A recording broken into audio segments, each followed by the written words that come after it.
Hi, my name's Kirsty Page, and I'm recording session one of some speech, language, and communication CPD for St Wilfrid's English Hub. The recording during the actual session we delivered through the hub didn't actually work, so I'm here recording on my own, but we can do that. So, the whole focus of this CPD set is to focus on the concept of embedding interventions where children are not meeting age-related expectations with speech, language, and communication development. And this session one is really kind of an introduction, really. And really, what we're going to do is set the stall and really look at things that we need to consider and how we also need to think more about what children need, what do we need to focus on, and work towards having a clear idea of why different children are not meeting age-related expectations. So let's move on ahead. So, of course, we're already supposed to know who those children are. And that is really useful. It's a big part of the EYFS curriculum, knowing which children are not meeting age-related expectations and having a clear sense of what we need to put in place, which might be a combination of new things, different things, lots of things that we're doing already to move these children gradually towards age-related expectations. So that is something that we're supposed to be doing anyway. And I suppose this CPD is giving us kind of some firmer ideas of things to think about and some ideas that might help that process become a little bit more systematic and a little bit more detailed. What we tend to do when we're judging who is and who isn't meeting age-related expectations is we generally look at levels of talk and take a measure of talk. So obviously what we're expecting a 2-year-old to say is very different from what we would expect a 3 or a 4 or a 5-year-old to say. So when it comes to thinking about who is and who isn't meeting age-related expectations, having a knowledge and an understanding of child development is crucial. And we also have supporting documents that will help us to do that, such as the observation checkpoints in development matters. When we have children who are saying the right amount for their age-related expectations, they're using sentences that are of kind of an age-related length, they're using vocabulary in a way that you would be expecting them to do so. They've got grammatical structures that would be kind of pretty much what you would be expecting for that child's age. Then we often give that child a tick to say that that child is meeting age-related expectations. Because in reality, when it comes to speech, language, and communication development, talk is the end product. Talk is the end product underpinned by a lot of earlier processes. And I suppose the conclusion that we're making when a child has got stronger talk and age-related talk is what we're saying is if the child has talk at this level, then we can assume that they're listening, they're understanding, all of their communication, all of these skills that come before the output of talk, they must be okay. Because if they weren't okay, we wouldn't be getting this strong level of talk. And for most children, that assumption and that conclusion works very well. However, for some children, that assumption can be a little bit problematic in that what we can sometimes find is that children with disordered development manage to, due to the nature of their disordered language, exhibit stronger levels of talk, but still have gaps behind the scenes with their language processing and with their receptive language. And I think we just need to be cautious that although those children are not the majority, that we just need to be careful before we give them a strong tick in that age-related expectation box. We also may find that some children have the capability of speaking in age-related ways, but that when we watch them, when we observe them, They might be quite solitary, very passive in terms of their communication style, very rarely initiating interactions or speaking that much to me or to their peers. So again, although the mechanics of talk are there for a holistic overview of what I want from that child, then really that strong talk isn't followed through by strong communication. So again, for children like that, I want to be really cautious about putting a tick just because they have that capability of talk, when actually in reality for me, there's a lot I need to identify and there's a lot I need to support that child with. And of course, when we're just looking at levels of talk in terms of sentences, sentence length, sentence use, we have that need as well to pick up those children where their talk is strong, but the gap lies with their speech sound development. They are swapping or missing off sounds or syllables or a combination of those that would be expected to have been resolved by now for their age, and also those children who have that tendency to exhibit disfluency. So they might repeat phrases, they might repeat words, they might repeat sounds as they're processing what they want to say. And again, if we're looking purely at vocabulary, sentence length, general talk, we need to be really cautious that we pick up those children with disfluency as well. But let's kind of go back to kind of thinking about what we need to consider in more detail. Even when it looks quite obvious what a child's difficulty is. So even if you've got a child who's got strong talk or seems to have strong talk, but they're just got those speech sound changes, which can sometimes make them difficult to understand. So it looks like, oh, it's just the child's speech sounds. Or even when the child appears to understand, and it just appears to be that they're using, a lot less words and sentences that are much shorter than you would normally expect. It appears to be a delay just with the output, the expressive side. Even when it seems obvious for all children, I would want to be looking holistically to begin with at their speech, language, and communication development before I come to too many conclusions and end up working on not the wrong thing, but that actually I haven't realized that there are deeper and earlier skill gaps that are acting as barriers that I would be better off and more productive to prioritize first. So with all children, even when you think you know straight away what the issue is, this is worth thinking about the content of this training.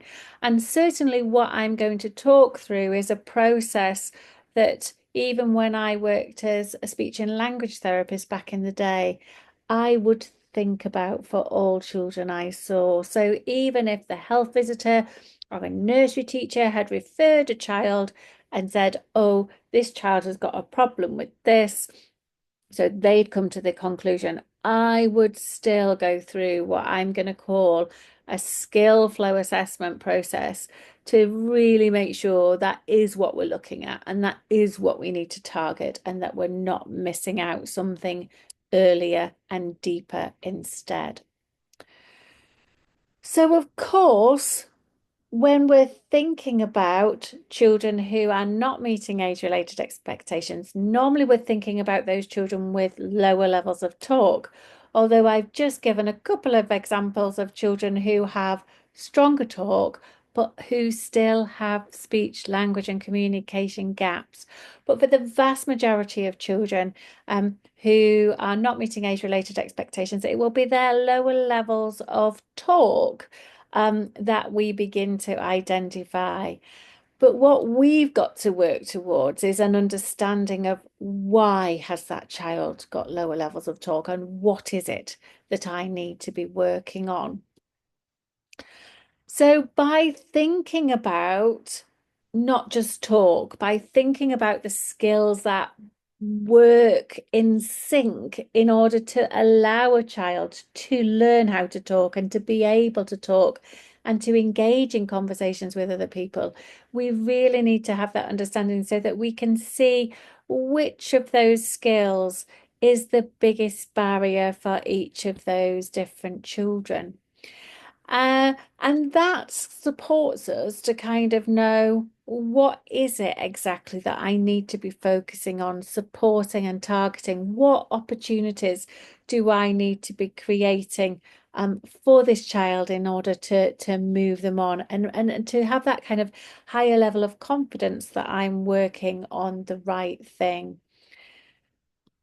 And so, what we need to do is we need to have that understanding, but we also need to have that understanding that although speech, language, and communication is made up of lots of different skills, that those skills aren't completely isolated. They work together. And that although all of the skills are important, some skills are deeper and more fundamental than others, and that some skills will allow other skills in turn to develop. So when we're thinking about what is the main barrier, if we understand what the different skills are, but also how they fit and flow together, that we can realize that the earlier and deeper the gap is, the more negative knock-on effect it has. So again, it might be that superficially we're noticing that the child has lower levels of talk, but when we begin to look at the child, we begin to see that actually it's their communication, their ability to engage with people, voices and faces, that is the true issue. Or it might be that that's okay, but we discover that it's their listening and their understanding that is actually the reason why they've got lower levels of talk. So of course we want their talk to improve, the number of words to increase, the length of their sentences to increase. Of course, we want that. But what we do is we support that progress by tackling those deeper skills, be it communication or be it listening and understanding. We'll talk through that in much more detail in a little bit. But the other thing that I want to mention, excuse me, before we do that is there will be another group of children. And anecdotally, a lot of people are saying that this is an increasing group of children that would be classed as being non-verbal, as in they haven't moved into that use of words, that linking of words together. And that is a useful term in that it labels the fact that this child is not yet using verbal communication. But from a practitioner's point of view, from a leader's point of view, it doesn't tell me why that term, and it doesn't tell me what I need to do to move that child on. Is that child non-verbal because of those a barrier with those very early communication skills? In which case, if it is, that's what I need to be targeting and working on. Is that lack of use of words because the child can communicate really well, is listening and understanding at a much higher level than we would be expecting, not necessarily for their age, but than we would be expecting, considering the fact that they're not talking, but that actually that child has got a really specific expressive language delay. So you can have two children, you can have three children who are all labeled as being non-verbal, and the reason why can be completely different. And what you need to work on can be completely different. So, although this term has a use, we need to be careful that we are not grouping those children together in our heads, that we are looking for these children individually, what they need, and putting things in place. And also to realize that even though the child is not talking, there is still a tremendous amount that I can be doing. There's a tremendous amount that I can be working on, and there's a tremendous amount of progress that I can be looking for before the child actually begins to talk. And that is where understanding more about child development, particularly speech, language, and communication development, is useful. So, as I've mentioned before, we need to have this idea of skills built on skills. And in a moment, I'm going to go through how speech, language, and communication skills are built on other speech, language, and communication skills, and how those skills allow other skills in turn to develop. And thinking about what the impact different gaps which are acting as barriers can have. But of course, when we're working on speech, language, and communication, our priority is to support children to be able to interact with us, because it's through those interactions that we can share the world together, so that we can learn about the world together, and so that they can begin to socially interact with their peers. And to have that, they need to be able to interact, and they need to have functional communication, functional understanding, and functional communication. But actually, building speech, language, and communication skills is much broader than just enabling children to talk to us and to talk to each other. And so, before we go into the detail of the skill flow assessment process, I just want to remind ourselves how much is underpinned by these skills being in place for children. Of course, it's not just about having functional communication, it's about that ability to speak in sentences and then to connect sentences so that I can begin to talk about more complex thoughts and more complex ideas, to retell stories, to tell you my own stories, to be able to tell you about things that happened before, or things that I'm going to do later. So again, once I get beyond that functional level of talk, having that higher level talk and that higher level of language skill behind the scenes will enable me to develop thinking skills and learning skills and problem solving skills, and to share those with you as well. Of course, a lot of the skills that we are thinking about for supporting speech, language, and communication for talking, without us realizing, they will also support lots of kind of higher level learning. And one of those things will be the ability to blend and to hold words in a sentence. So, what we often forget is that language gaps can also act as a barrier to phonic progression. And I talk more about that in my phonic related CPD. Naturally, gaps with language processing, gaps with vocabulary and understanding, gaps with inference and prediction, gaps with seeing things from another person's point of view will have an impact on children's reading comprehension skills. And all too often, as children get a little bit older, we identify certain children as having reading comprehension issues. And actually, for most of those children, those reading comprehension issues will not be isolated to reading. It will be related to their language processing. That will be evident when we have conversations with those children, or if we were to listen to an audio story together and then talk about what happened in that story. The same comprehension gaps may be evident as well. So we can see that it's not just an issue related to decoding, it's an issue related to language processing. But what's happening is, as the child begins to read and as we begin to ask them about their understanding of what we have read, we begin to flag that gap up. What I would say is, if we're more aware of the detail of language development, the more we can prepare those skills and prepare children for reading comprehension, not just prepare them for phonics, but prepare them for reading comprehension as well. But also, where there are gaps, we can be aware of what the impact of these gaps will be. And of course, one of the big skill sets that I need in order to feed into the process of writing will be language skills, not just the fine motor skills and the phonic skills that I need to form letters and to hear sounds in words.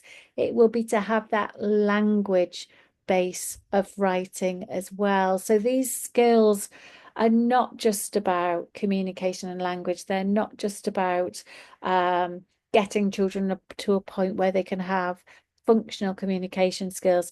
These are really fundamental foundation skills for learning for all children.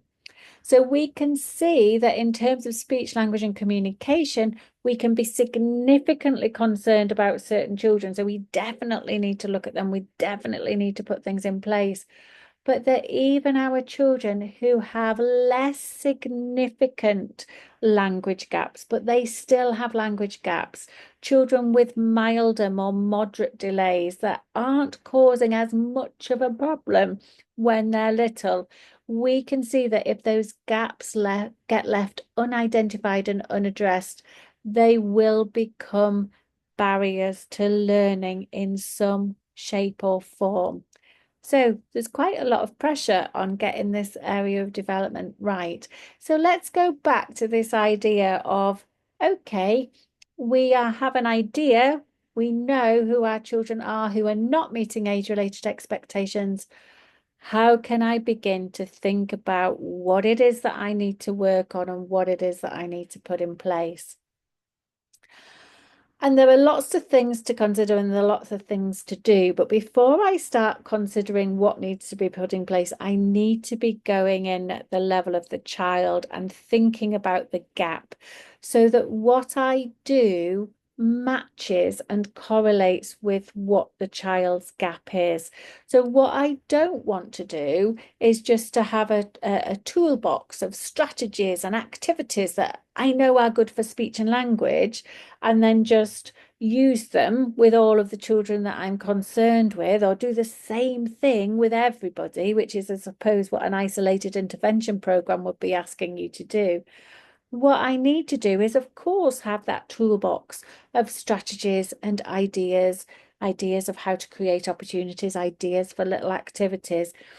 But then what I need to do is to look at my children more closely and then to match the strategies and the tools that I use to the different children and their different gaps. And as the children make progress, to tweak how I use those strategies and to tweak the opportunities I create accordingly. So, yes, it is about what you do, but you've got to look at and consider your children first, because what you need to do correlates with your thoughts about your children and the gaps they have.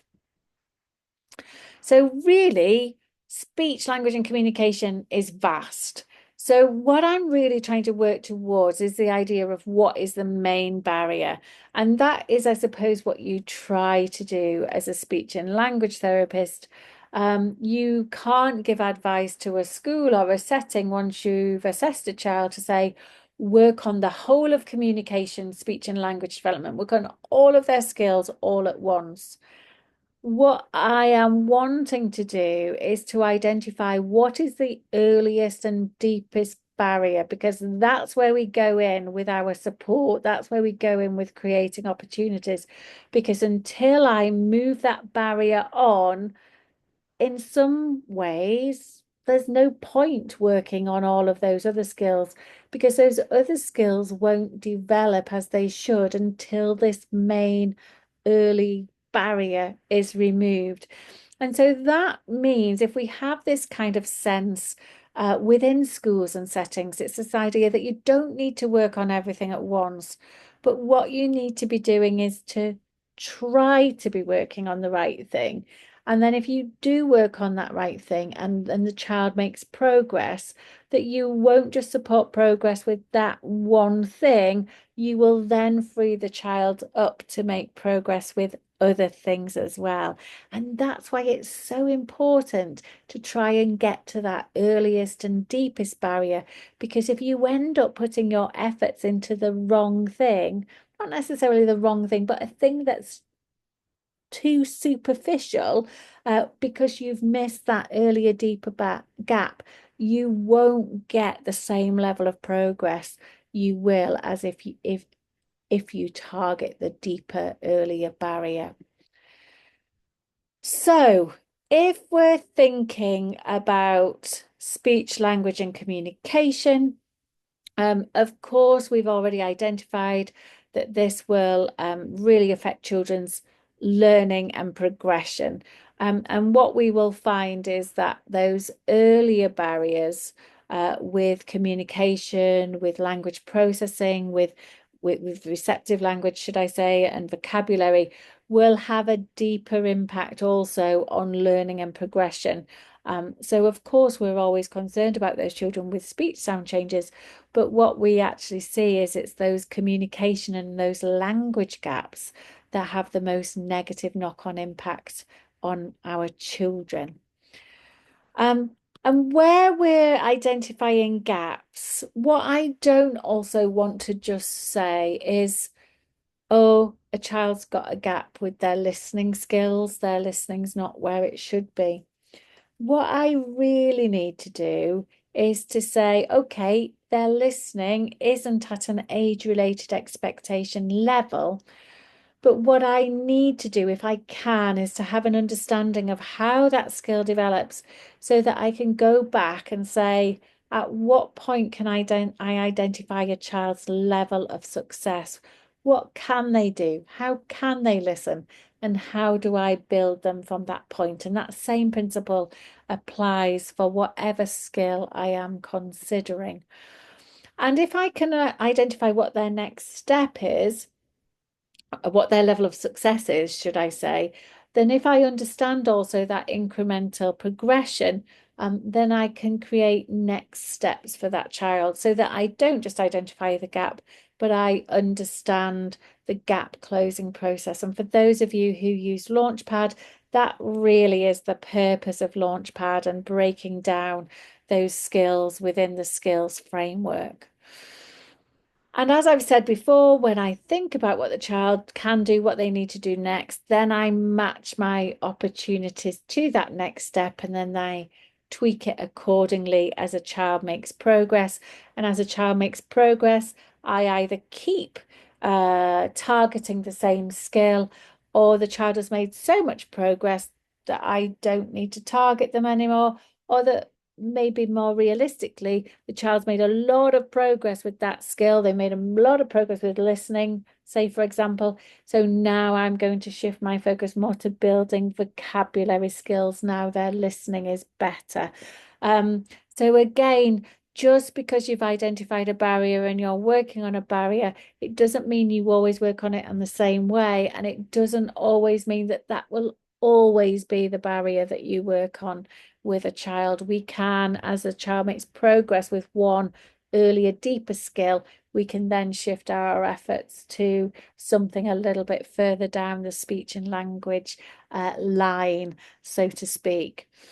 And when we think about putting things in place, I mean, obviously this is going to be more the focus of session 2 and session 3, but in session 2 and session 3, I will talk about holistically putting things in place and this notion of embedding interventions. So we'll talk very much about 3 layers of practice, our interactions, our targeted use of the learning environment, and the way we create more focused opportunities. And really, the concept of embedding interventions is about targeted practice and putting things into our quality first teaching. And sometimes when we need to go back with a child who is a little bit older but is at an earlier stage of development, a lot of what we need to do, a lot of the way we need to interact with that child, a lot of the opportunities we need to create will be very similar or even the same as the opportunities we need to create for younger children who are at that same stage of development. So we call it an intervention because we're going back, but really if we were working with a younger child, that would just be teaching and learning. So again, this notion of embedded interventions is just about targeting your practice and being able to go back in your practice in order to embed an intervention. An intervention doesn't have to be something different or isolated. It can just be what we target with children and be much more thorough and systematic about that. So like I've said before, the 3 main layers that we're thinking about, particularly in the early years, but this still stands into Key Stage 1, will be the interactions we have with children. How do we need to interact with the child? What strategies do we need to use? How can we create specific opportunities within our targeted targeted use of the learning environment, using resources that we've got in there already, or kind of adding things in to create specific and additional opportunities. And then also our focused activities, which might be when we're doing story times, song and rhyme times, things that we do already, or weaving in more specific skill work to the little phonic preparation or the language kind of little groups that we are doing anyway, or our little early maths groups. But again, that when we're pulling children together to do those more focused activities, the clearer idea we have about what those children need to do, the more specific and targeted those groups can become. And if I kind of think about bringing that all together, then also as well, what I can do is if I've got a real clear idea, and if my team has a real clear idea, you can't have just one person delivering Launchpad. The whole team needs to have an idea about who are your target children, what do they need to work on. This idea that I can use my learning environment, I can use my interactions, and I can, just as things come up, drop in little opportunities into my interactions alongside our resources and our daily routines as well, to build a skill that needs to be built on. But we'll come back more to those concepts in session 2 and session 3. But really, I suppose what we need to think of is that when we've got the child and when we've got the adult and when we've got the opportunity together, this is this notion of like dropping in an opportunity or planning a specific opportunity to build in a skill. So that sometimes I might want to plan specific things to build a skill, but that sometimes it might be as and when things come up. So if we're thinking about, say, for example, children who might need some work on phonological awareness because they've got speech sound changes, then obviously I can set up a little group, and it might be like phonic preparation where we do rhyming work or rhythm work or blending work. And I specifically plan to do that to build those skills. But at the same time, if I was reading a story, I could keep the book hidden and I could say, oh, today our story is going to be about the Gruffalo. Who's it going to be about? So again, that's where I've got this notion of a drop in. The children are there. I'm there as the adult. The opportunity is there. It's not an obvious opportunity because it's obviously a story time. But because of my awareness of what some of my children need, I quickly see an opportunity to do another little shot of syllable blending because that's what would benefit some of my children. And I just drop that in. There's no resources specifically I need, no planning. It's just my awareness of skills, my awareness of my children, my awareness of those opportunities and trying to bring them all together. And like I said before, that fundamental thing is not just about establishing gaps, it's about establishing levels of success. So let's think about this in a bit more detail. So when we're going to go through this skill flow assessment process, it's really important that we go back. I mentioned it at the beginning, but we go back to this having a real sense of the norms of speech, language, and communication. What would you expect, and how does what you're seeing in a child, what you're hearing in a child, how does that match what you would be expecting to see in a child? So obviously there's lots of different places that we can get that information from. And for those of you who have Launchpad, the Launchpad Skills Framework plots out that speech, language, and communication development. But it's about having a clear idea of if the child is 4, what would you be expecting with these different skills of a 4-year-old, which will be very different from what would you be expecting if that child was only 2. So that as you're observing that child, or as you're listening to that child talk, or as you're listening, or as you're watching how the child responds to your talk and to your instructions, you can begin that process of thinking, is that how I would expect a 4-year-old or a 2-year-old to respond, or is there a mismatch? And if we get a mismatch between a child's stage of development and their age, this is where we begin to identify a gap with a certain skill. But what I need to do is kind of think about that stage versus age comparison process with this skill flow assessment process. And what I'm going to do is I'm going to talk to you about it here and give you some key questions to ask about the children that you're working with. But what I'll kind of really first of all do is to hone in on the different sections of speech, language, and communication that I want to work with. So with all of my children, the first thing that I want to consider is, are there very early play skills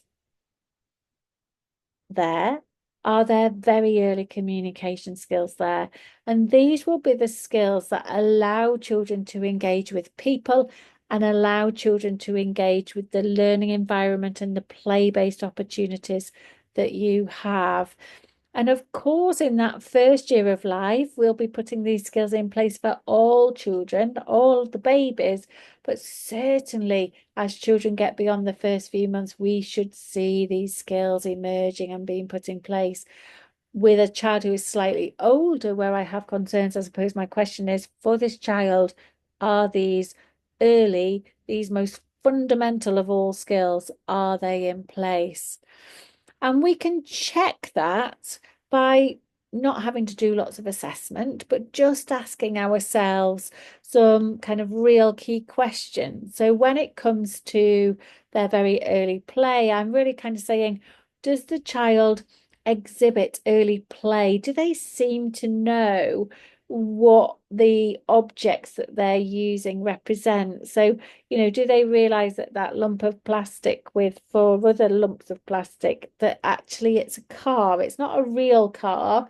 It's a representation of a car. And then that will allow the child, once they understand that it's a representation of a car, to begin to move it up and down and maybe to say brum brum, and then to begin to play with it in a more complex way later on, so that it's about having that understanding of what these resources represent. Or that lump of plastic with hair growing out the top is not a real baby, but it's a representation of a baby, which I can briefly hug and then maybe throw on the floor. But at least I'm showing that I'm understanding that this is a baby. And then later on, we can have little sequences where we put baby to bed and can sleep. And then later on, I can have whole sequences where, I make baby dinner because I'm the mom and all the rest of it. But this will all be underpinned by, does the child understand what these resources, and are you beginning to see pretend play at a very simple level? So for those of you with Launchpad, the reason I've coloured this purple is specifically because here we're looking at those very early skill steps right down at the bottom of the symbolic skills strand. Are those skills in place? When it comes to early communication, we can look at how well or can a child tune into faces, tune into voices. When you're interacting with them, do they respond to you? And by respond, I don't necessarily mean talk back. I mean, do they even respond non-verbally with giggles and laughs or eye contact, or with noises, or with words and sentences? But we're looking for we're not looking for talk here necessarily. We're looking for engagement, that kind of engagement that will build into two-way communication. And as well as responding to you, does the child send out intentional signals when they want your attention, when they want you to look at something, when they want you to be interested in what they're interested in, when they need something? And are we seeing that emergence of two-way communication, which again, in some children, we see really early on, just with facial expressions and noises. But with older children, where we're concerned about them, it's really important to think about whether those skills are actually in place. And can the child participate in simple turn-taking routines on a one-to-one? So with a very simple resource, such as little wooden blocks where we could do a my turn, your turn, my turn, your turn tower, something like that, where the resource is really simple, but we're looking at, can I get some two-way engagement with a shared but simple resource? Um, and if for that very early play and for that very early communication, you're thinking these skills are either not in place at all or they're in place partially but not fully, you can kind of almost stop your skill flow assessment process there and target these things. And again, I've colored, sorry, these skill steps purple because for those of you who are Launchpad, these questions will be about those skill steps right down at the bottom of the pragmatic part of the skills framework on Launchpad.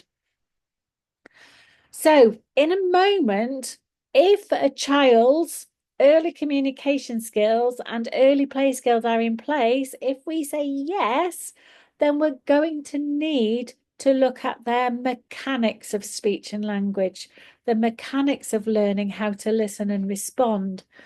But also, I need to be aware that things are deeper than just have they got the mechanics to be able to do this. It's about how that child keeps on interacting with people, interacting with those play-based and learning opportunities in the environment around them. So although I'm going to say, okay, we're going to give them a tick for early play and early communication, and I'm going to do a skill flow of their mechanics, I still need to be really mindful of those children's ongoing play and ongoing social communication or pragmatic skills. Because for some children, like I said at the beginning, who have the ability to talk, but they don't talk that much, it might be that when we look at them in play, they are solitary. They tend to play in a solitary manner with the same few things every day. They're not really coming up to me to talk to me. They're not really engaging with other adults, with their peers. It's very difficult for me to target talk as a purely language-based skill without actually saying the biggest way that I can support this child to build more language, to talk more, is to go through play and go through interactions and social communication. And if I get those skills going more, probably the talk will follow. So again, what we don't want to do is go too detailed and too, dare I say, mechanical first, when we haven't realized that bigger holistic picture of that child's not accessing enough of our learning environment. They've got a very limited play repertoire. They're not playing with enough things in enough different ways. They're not interacting with me enough. They're not interacting with other people enough. How do I build those skills? Because until I build those skills, it will be very difficult to build language. And so if we're thinking about that ongoing symbolic development, we're looking for, yes, basic play has developed, but is the child playing with a wide range of things in a wide range of ways as expected? Where do I go? Where do I not go? What do I do? How do I play? But also importantly, what do I not do? And really what we're looking for is we're looking for that wider play repertoire. But what I'm also particularly from a speech, language and communication point of view is I'm looking for that pretend play, that creative play, that creative construction. And again, I know it depends how old the child is. That development of mark making, moving into drawing, that ability of exploration of creative and construction materials, becoming purposeful creativity, because this is where language meets play. And we find that children with language delay and language disorder will find play like that's specifically difficult or will be delayed to play in that way. So we can see that by working on that play is a fabulous way actually to build their language skills because those skills are so intertwined. And even for children who appear to go into different areas or who appear to pretend, just be really careful of those children who tend to do the same thing every time or to exhibit very learned and repetitive behavior. So sometimes it's a little bit more murky. It's not just a case of, oh, well, they only go there and they stay there all the time.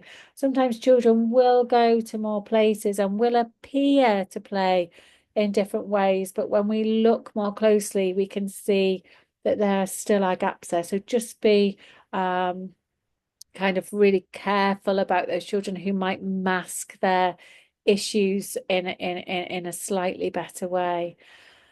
And when we're thinking about ongoing play, we're thinking about, does this child give characters to a voice? Have they got flexibility in play? Like I was saying before, not just are they using creative resources, but are they generating an idea? Are they generating ideas using props to pretend, using different puppets and emerging storytelling and emerging kind of giving characters a voice skills. Um, and again, yeah, just are we seeing things developing as we should be? And if not, then I would always be looking more closely at building those play skills and looking at that child's language skills more closely. And again, kind of being aware that for some children, they will very much need visual support in order to generate ideas and play. Whereas some children will just be able to play and imagine without necessarily having specific resources or specific visual support. And that again, remembering that some children's ability to create might be limited by their motor skills, their ability to cut, their ability to draw. So we need to be aware that language-based play also kind of is affected by other areas of development, but most often the case is when we're seeing a child with more limited play or whose play doesn't move on, probably 99 times out of 100 there is a language-based element to that issue with progression. And again, if we're looking at ongoing social communication, thinking about of my children who can talk, who uses talk to initiate conversations, or who always waits for me to talk first, even if I have a child who isn't using talk yet, who initiates interactions by trying to get my attention non-verbally, pointing at things or tapping me on the shoulder. So, there is that desire there to communicate, even if the words aren't there. Going back to those children who can talk, if I do initiate, do I use language to ask?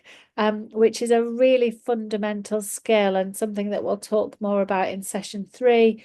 Am I seeing an ongoing development of turn taking so that maybe I can now tolerate turn taking alongside 2 or 3 other children, not just on a one-to-one, and that eventually I'll be able to take turns in small groups with other children, even if the activity is adult-led.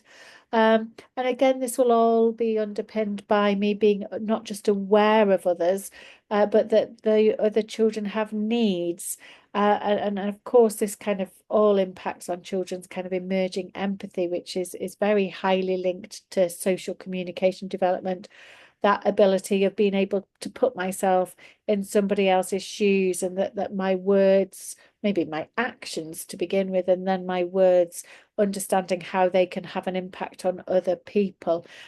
So again, really just looking at how your children are developing these things to realize that it's much more holistic than just what words does a child use, how long are their sentences, and where you have concerns about a child's pragmatic skills and language skills as they get a bit older, it's often worth looking at and creating opportunities to get them to talk about and to think about what's happening in picture material, which is really useful for building these skills, but also very useful for picking up children who find it trickier than you might expect. And those very same children might be some of those children who get flagged up later on as having reading comprehension issues, where actually, if we track it back, it's a language-based skill gap. Okay, so we've looked at early play and early communication, and we've looked at that ongoing need to see how that child continues to engage with play-based, environmentally based, and people-based opportunities. And if there are issues there, then I need to be working on those. Because if I go too detailed and work on the mechanics, but the reality is the child's not interacting with people enough, or the child's not engaging with opportunities enough, I will only get so far. But of course, I do want to look at the mechanics of how the child. So if we're thinking about Launchpad at this point, we want to go to the left of Launchpad and have this notion of a left to right skill flow from the red through to the light blue. But if you haven't got Launchpad, it doesn't matter at this moment. What I want to do is kind of give you those broader things to consider.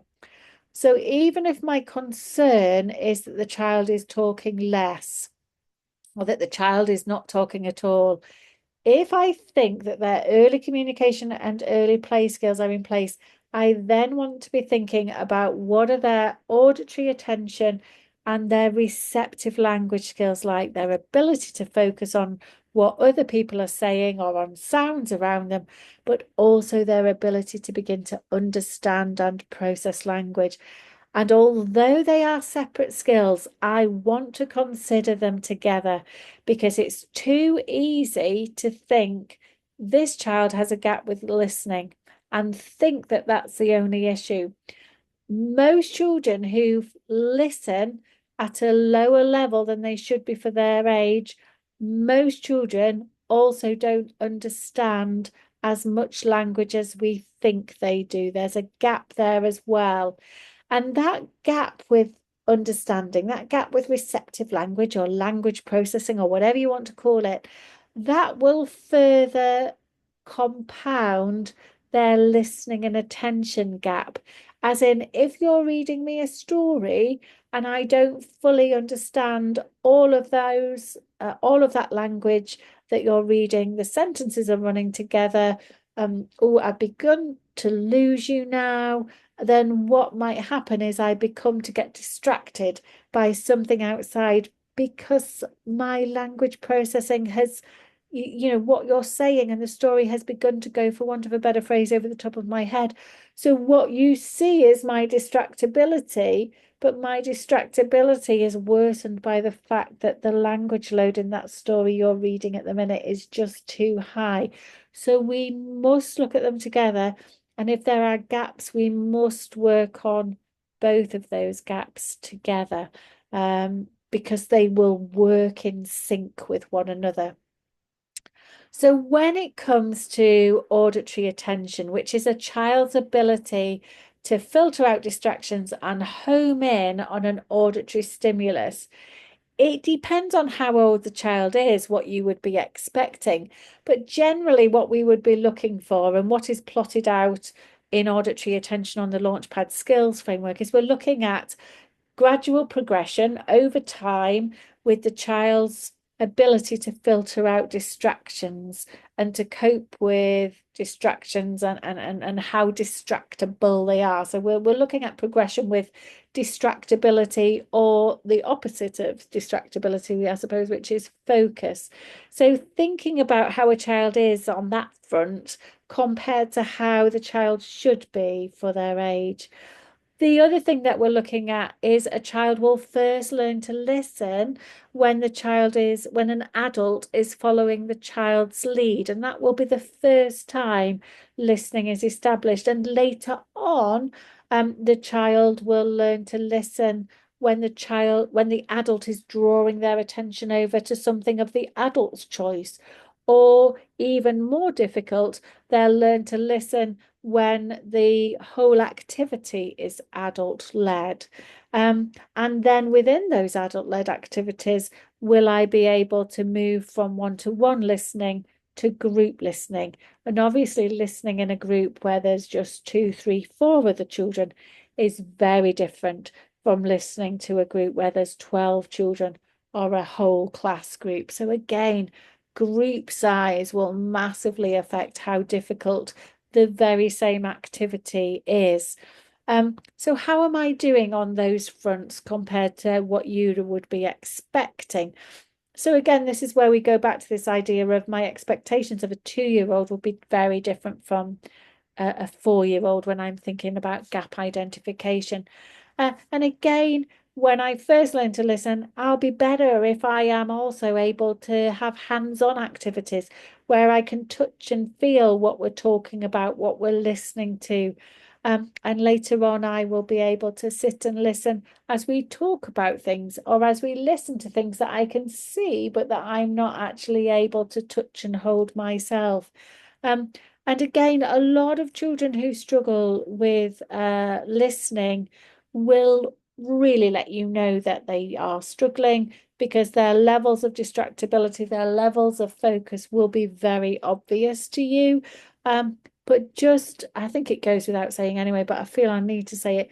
Just be really aware of those passive children who don't cause you that same level of chaos, that same level of distraction for the other children, because they just sit quietly. But when we think about the levels of listening, when we think about the levels of understanding, and when we think about the levels of therefore learning, our concerns might be just as significant, but they are much easier to dip under the radar, particularly when we've got more overtly distractible and disruptive children. So again, I'm going to be thinking about auditory attention and I'm going to be thinking about receptive language together. And I suppose it's really having that idea of, well, what would you be expecting me to understand? And really understanding is the skill area in speech and language that I really think would benefit from us exploring and finding out a bit more. We assume that children understand far more than they do, far too readily, simply because they follow our routine or they follow our instructions that are in a part of that routine or are in the context, or we miss the fact that they're only following those instructions because they're copying what the other children do. They're very good at getting by. So definitely for all of our children we're concerned about, we should be looking at receptive language. But if it were me, I would be looking at my receptive language for all of my children, to be honest, because if there are gaps with this skill, the negative knock-on effects, not just for speech and language, but for learning will be quite significant. But to look at it more closely, you have to have a clear idea about what would you be expecting me to understand at different ages. And also what you can't do is just ask me questions and then see what I answer back, because you'll only be able to assess my understanding of questions in that way, but also you'll only be able to assess my understanding if I am willing and able to answer back. So again, we want to make sure that our only vehicle for assessing understanding is not talk. So of course we can ask questions. We can ask children to tell us what they think. Of course we can do that. But I want to be offering many more questions where the children can point to or show me the right thing. They don't have to tell me the right thing. Or I want to be giving lots of instructions where the children have to pass me things or put things in different places. So again, I'm more purely looking at their language processing, not measuring their language processing by what they're able to say back in return. And just to be aware that for those children who immediately and overtly just repeat you back without answering that question or without following the instruction, there is that kind of the proper term for it might be echolalia. That is a sure sign that a child is kind of, in some ways, they're processing the language, but they're not processing the language from a receptive language point of view. For want of a better phrase, it's kind of coming in and going straight back out again. So again, we need to look at those children much more closely, particularly in terms of understanding, even though superficially they've got that ability to talk. So again, be aware of asking children to do things, to go get things, to go put things in places that is not alongside context, a familiar context. You know, you're asking them to go get things, to go put things into different places that isn't part of the usual routine. And when you give them those instructions to see what they understand, you don't point to or overtly look at what it is that you want them to get or to do. You clasp your hands or you put them behind your back. So again, using lots of non-verbal support is fabulous teaching. It's fabulous early years practice. But when I want to check what this child may or may not understand, I have to take away that familiar context. I have to take away instructions alongside routines, and I have to take away the non-verbal support and say, just with the words and the words alone, are you able to work out what you need to get me or what you need to pass me, what you need to put somewhere? And if the child can cope with little instructions, play with that language load. How many kind of things can you ask them to go and get? How many things can you ask them to put in different places? But again, what would you be expecting them to be able to do? And certainly on Launchpad, we call that word level. And thinking about whether the child can understand with familiar vocabulary at the word level you would be expecting for their age. But if not, well, what can they do? What can they understand? So, like I've just said, this following of instructions and their level of understanding can be measured by this thing called word level. A lot of you, even without Launchpad, will come across that before. And of course, as well as that word level, I'm wanting them to, as long as they understand early concepts at a single word level, can they also follow instructions that contain those concepts? Can they follow instructions that contain verb vocabulary where I'm asking them to do things? So I'm not just using noun vocabulary. And of course, I do want to be mindful of how children understand questions. But if talk is limited or if a child is reluctant talker, remember I can maybe get a picture in a book and ask the child questions, but the child shows me the person or the bit of the picture that matches my question. Or at the end of a story time, you know, I can have objects that match that story. So if I've done Goldilocks, for example, I could say, oh, can you come and find what did Goldilocks break? What did Goldilocks break? And I've got a chair, but I've got a few other objects and I've got Goldilocks as well. Does the child come and pick the chair? Do they pick another object or do they pick Goldilocks because they heard the word Goldilocks in my question?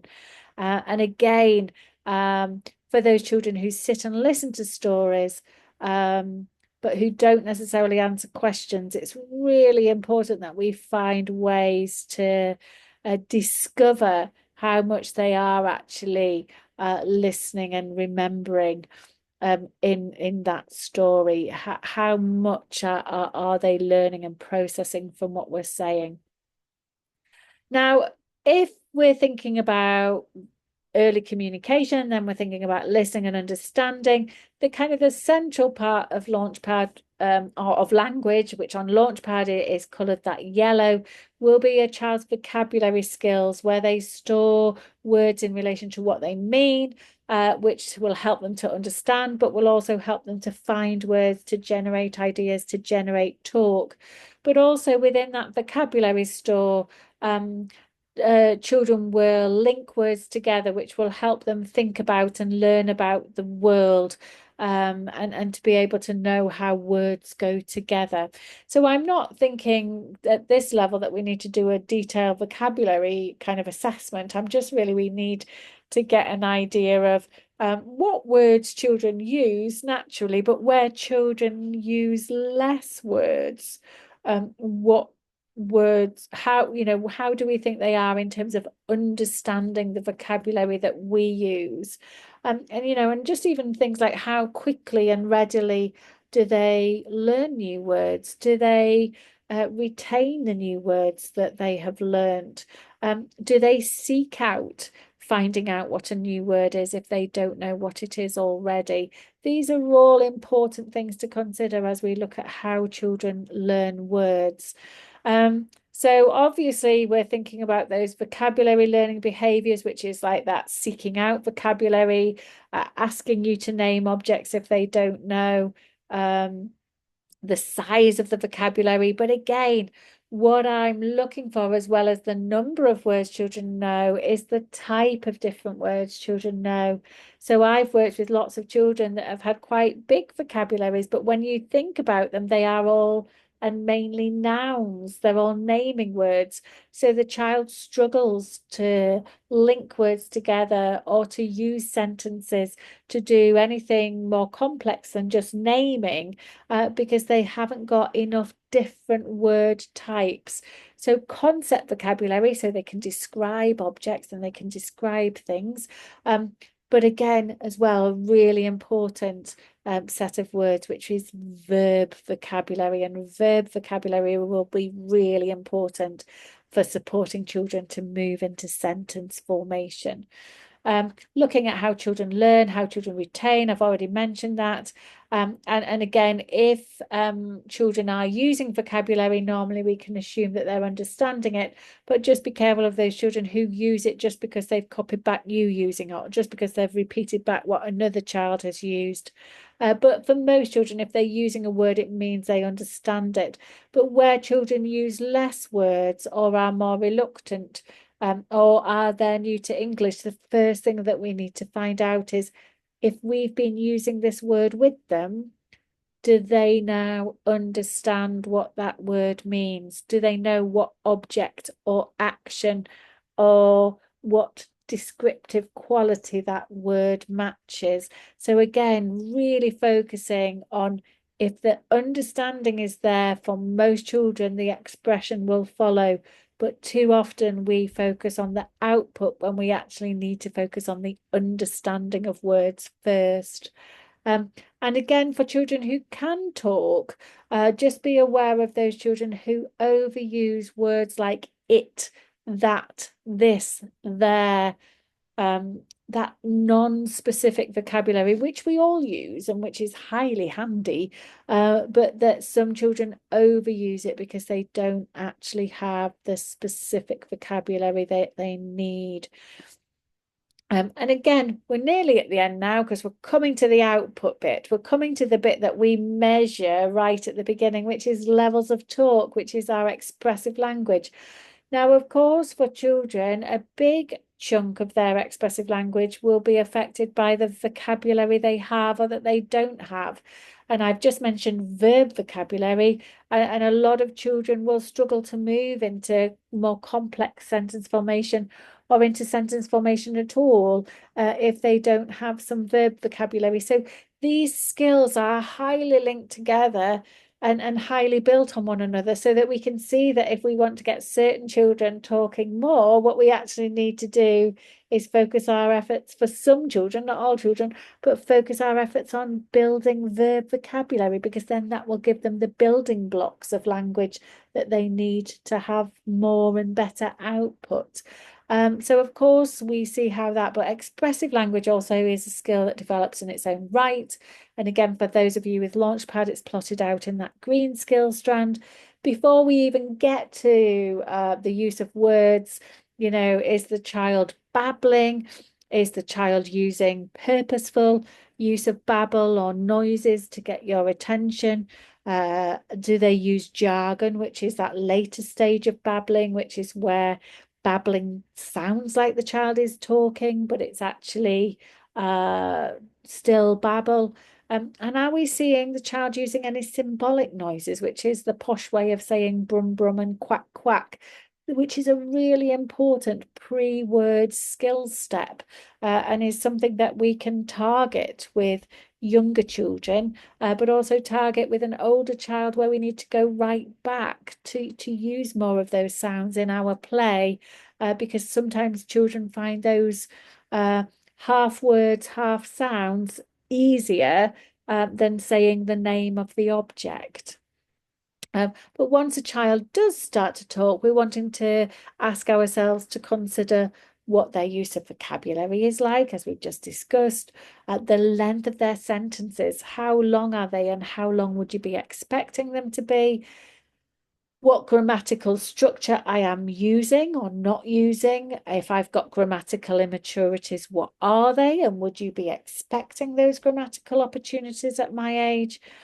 And as I get older, and by older I mean beyond the age of 3, you would be expecting me to use my talking skills to begin to talk about things that I can't see, so that I could talk about what I did before or what I'm going to do next, or I could talk about something at home, even when I'm at nursery. This ability to talk out of the here and now, where I don't any longer need to see everything that I want to think and talk about.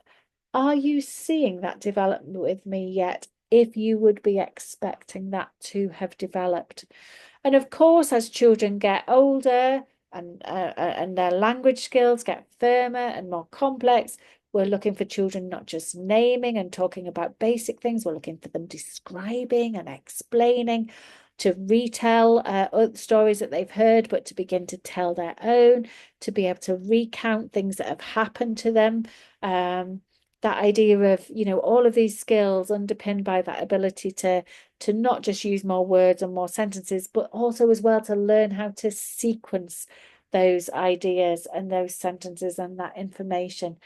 And to do it in a way that, of course, it will be a bit jumbled at first, but as I get older, I will be better at sequencing and ordering that information, but also I'll be aware of how to do that in a way that will make sense of my listeners' needs. So I will kind of describe what I'm talking about before I give you the minor detail. Whereas we find that some children, and dare I say some adults, will give you the finer detail, and everyone's like, what are they talking about? Who are they talking about?